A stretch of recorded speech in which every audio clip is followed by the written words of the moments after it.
In here live to a special chat, fireside chat, if you will, with head coach Robbie Nichols. And Robbie, 24 hours after an expansion draft, we are into the first real day with some players, with you, and from what I hear, quite a bit of negotiation going on. To a special chat. In here live to a. I think I'm really excited about everything going on. It was a great day for Topeka. We finally have team, we have players to put together, and we've got a good start. And as you went through that, obviously, we announced 12 big names last night. We announced 2 trades last night in an expansion draft, which I'm trying to think back to the last time that happened, and it had to be Vegas when they were doing theirs at the award show a few years ago. What was that like for you? How did everything come together? And obviously, you're no stranger to this league, so I'm sure it was a little easier than most.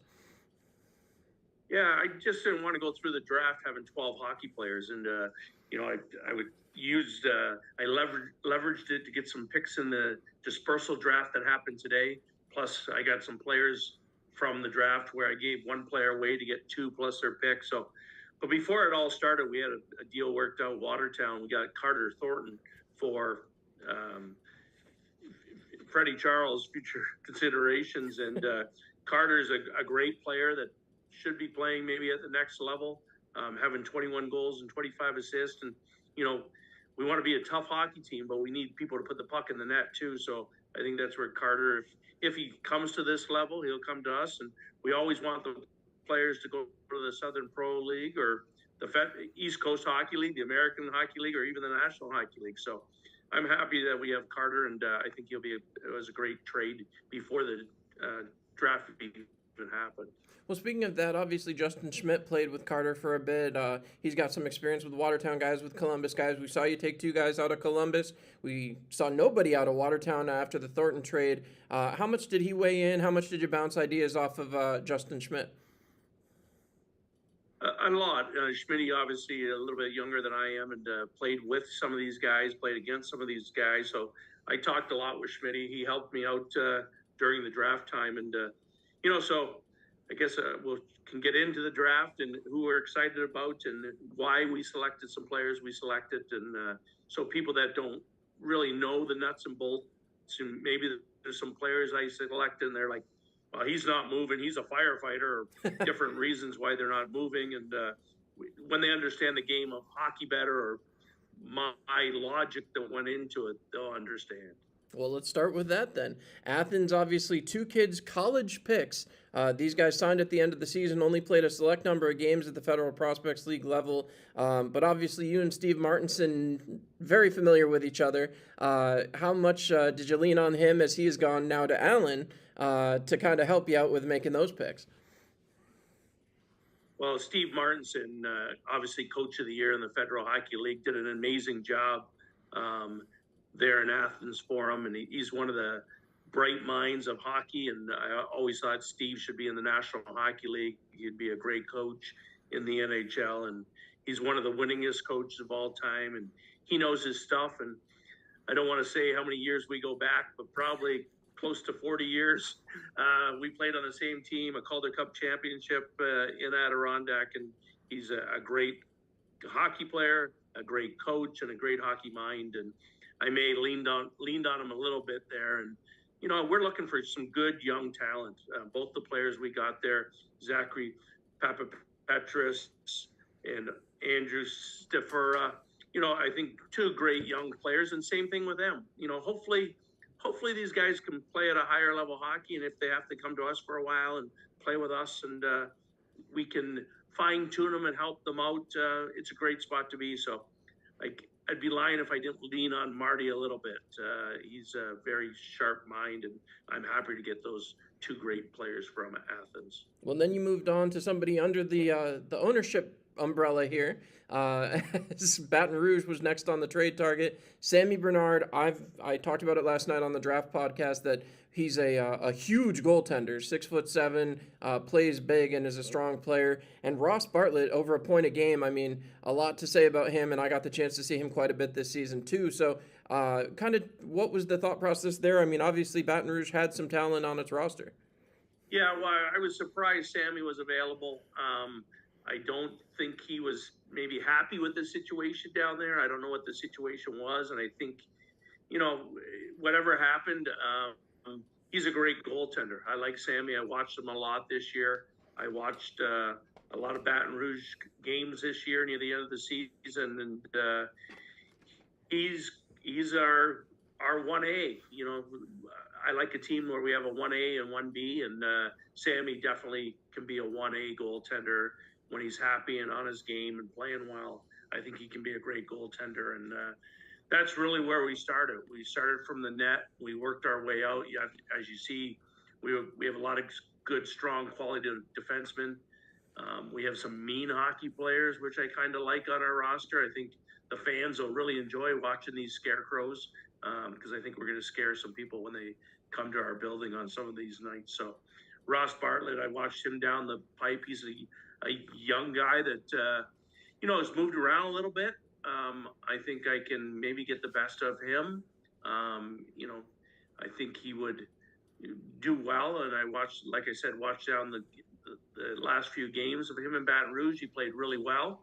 And when it came to the playoff game, they missed him. Yep. If he would have been in the playoff game, that game one, it may have been a different outcome. So, I'm happy with a player like that. And, he'll fit right into my style of hockey.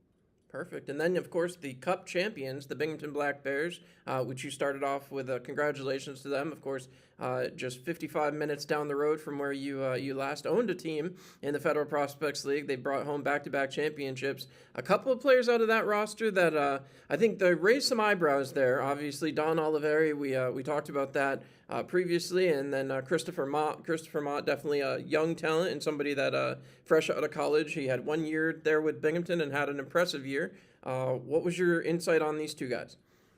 Well, obviously Donald Oliveri, great player. Don't know if he plays all the time, but plays a lot of their home games and plays in the playoffs.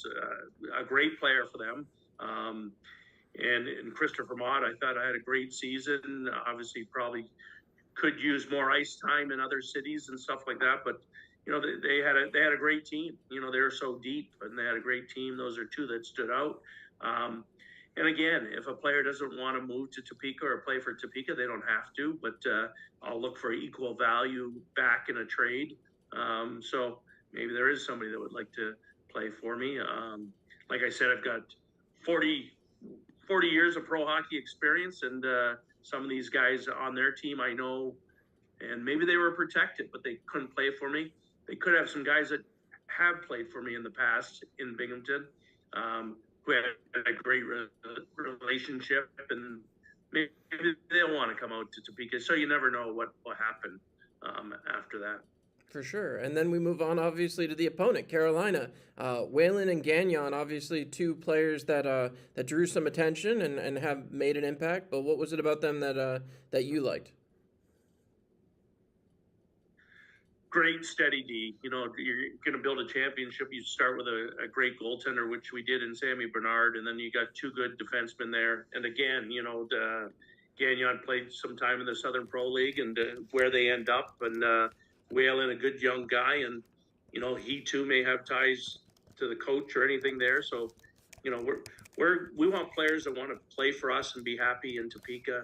I really think they can turn into cult heroes. It's a great situation. The fans are really looking forward to this season there. So I think it's going to be a great place to play. I know, Jonathan, you're going to do a video of the arena. The arena is an American Hockey League facility. Like I said, my office is bigger than some of the dressing rooms in some of the other Federal Hockey League teams. And it's got an NHL locker room. I think they're going to get treated extremely well there. I think it's a great place to play. It certainly is, and I'm really looking forward to putting that out. Obviously, that'll be coming out over the summer. Got to have some content, Robbie. Then we've got Heitzner and Lind, and obviously one of those picks from Columbus, you moved right away to Blue Ridge, and was that premeditated? How did you come up with that and get that set up? Yeah, Blue Ridge, we did a trade actually before the draft that I would select Kyle Heitzner and trade him to Blue Ridge. And so we had that done, and in return, I got Jacob Wolf, good hard-nosed player that actually had played for me before. Alex Norwinski, another player that had an extremely good year and spent some time in the Southern Pro League. Plus, I got one of their draft picks in the Motor City draft. So it was for us to get a little deeper instead of walking away with 12 players from the draft and from this. As of today, we have 23 players under our name right now. So we're getting close. We're getting close to where we want to be, and I'm sure there'll be more trades coming soon. Awesome. And then, of course, you talked about it, the final part of this trade, Trey Manyguns and Scott Koash both having now been selected as well. When you looked at those two guys out of Monroe, obviously Monroe, a brand new team this year, so they've gone through it. What are your expectations for those couple of guys? Well, I was just Scott Quash, their leading scorer. When I saw he was available, it's a no-brainer for me. I'd love him to come and be our leading scorer. And, again, if things don't work out for him, that's fine. I just look for equal value to somebody that can help our roster. It'll be tough to replace a leading scorer, but a really good player. I think he could really help our franchise. And then no-brainer for Trig Manyguns. These our style of player. The kid's tough. He can put the puck in the net. He's an all-around good player, and I'd love the opportunity to work with him. I've got a lot of friends out in his area, so I'm excited to have him play on our team, and I think the fans will be very excited to see Manyguns entertain them every night. For sure, and I saw a lot of fans talking about that'll sell a lot of jerseys out here, and obviously, hopefully that's the case. But again, you continue to talk about that there as you then made other moves and we're getting things going. When you talk about that, what does that kind of do now when you come into the draft for Motor City, you come into the draft for Danville? How are you putting that together? Yeah, so I made a list for the draft, and we've got all our picks done today. Before the draft, even with Port Huron, there was a hiccup on who they left off their roster and stuff, so we made a deal. I took Daniel Chartrand from their roster. We picked him up, and then also I got one of their picks in the draft, too. So we were pretty deep coming by the time of the draft. We had four picks in the first round in Motor City, so we're excited about that.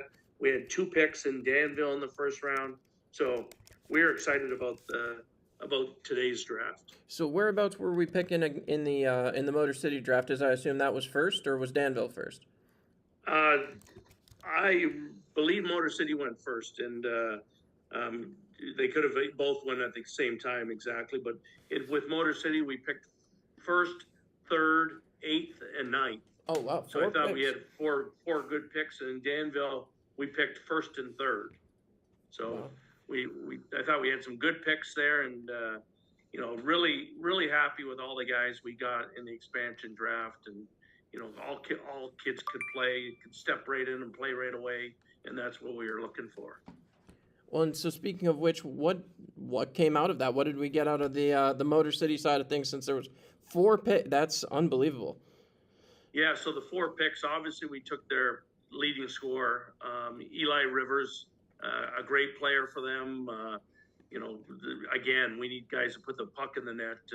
A strong, fast, speedy defenseman. And it's kind of how small this world is. My son plays in a men's hockey league in Detroit. He said, "Dad, there's this kid out here, this Doug Blaisdell, big, tall defenseman, great player, moving his hands." And I talked to some people that he knows, and he was available with our 3rd pick, a good, young, strong defenseman that he, too, should be playing at the next level, a great guy that could spend some time with us. After that, TJ Sneath was available with our next pick, and, another great player. And then Corey Chetko, a guy that played only 10 games with him, but had 5 points and played for him in the playoffs. And so I was really happy with those 4 guys that we were able to get from Motor City. For sure. And now when you talk about those guys, getting a leading scorer off anybody's team is obviously huge. When you got the rest of the roster, how does that kind of break down over the course of, you've got a lot of picks to sit there in between, watching what everybody else is going to do. How do you go into it with a list of 15, of a list of, 10? What was your strategy? Yeah, exactly. I had a list of about 15 guys that I was looking to get, and all these guys were in my top 7, that I wanted. So I think we fared out pretty well here with the especially the top three, Rivers and Blaisdell and Snead. I had them in my top 4 picks, and we got 3 of the 4 I wanted. So I was pretty happy with the Motor City picks. Awesome. Well, you got 3 of 4. Well, let's look at the Danville side of things. Obviously, they were a different team coming into this year, and obviously they struggled a little bit down the stretch. 3 wins on the season, and you were familiar with their final head coach, as I recall, as well. He might have worked for you a couple times. Yeah, so their coach coached for me before, so I got to talk to him and had some inside help here. Obviously, Jacob Gagnon, our first pick, spent some time. Another defenseman spent some time in the Southern Pro League last year, and I think will be a great player when he's playing for us in Topeka. The next pick I was really excited about. Of all the players we took, like I said, we now have 23 guys, and my third pick that I had the first pick with Gagnon, the third pick, and this is besides Sammy Bernard being so happy to be a Topeka Scarecrow. This guy's right there with them. Quinn O'Reilly was our pick, and Quinn is actually from Kansas, not living too far away from Topeka. So to get somebody homegrown from the state of Kansas was a huge pick for us, and we're super excited to have him as part of our team. And no problem. Quinn just was texting me, actually. That's what I was looking down at. Unfortunately, he was going to jump on here, but had a work meeting that got pushed up to 6 o'clock, so he couldn't quite make it to the jump on point. So I was just checking on that with him. And unfortunately, we were excited to have him, but we'll get him on the podcast here soon. So very excited to have Quinn coming on board. And Robbie, of course, a huge amount of picks, and certainly an interesting atmosphere now as you get set here for the season. Still some moves to be made. What are you focused on right now? So now the busy time. The picking is the easy part. Now we have to assemble these people, find out who wants to come to Topeka, try to work out a deal to make sure they're happy to come here. Like I said, if a player doesn't want to be here, we don't want them here. Mm-hmm. We want players that are excited to be here. So that'll involve some trades happening, and we'll see who we trade. And, I like the guys we have. I think we have a good core nucleus. There's been a lot of Southern Pro Hockey coaches call me, some ECHL coaches call me to see what we're doing with, Oh.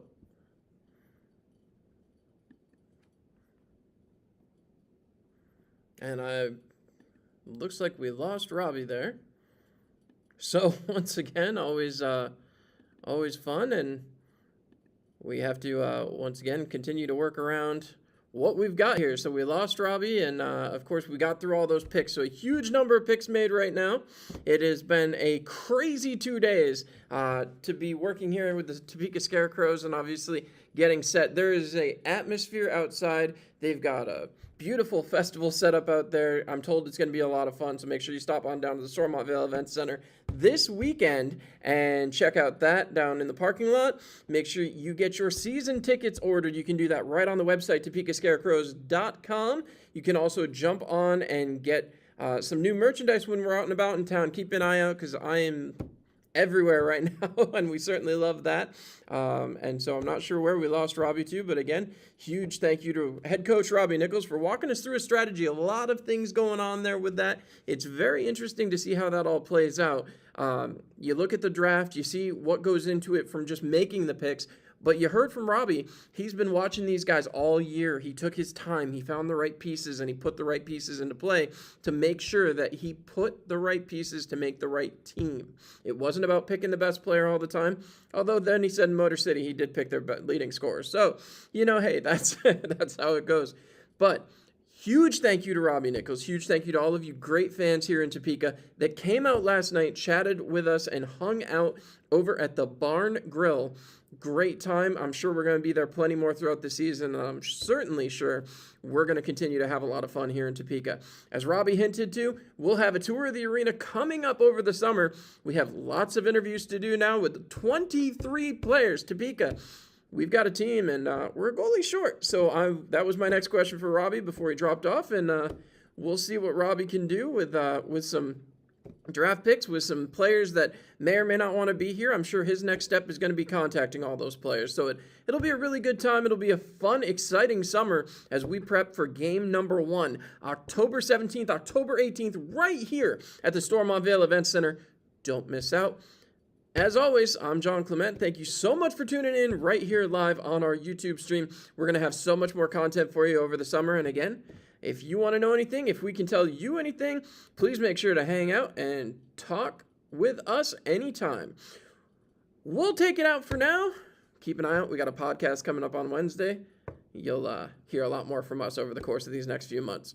Thank you guys for tuning in. This has been our draft coverage here of Topeka Scarecrow's inaugural season.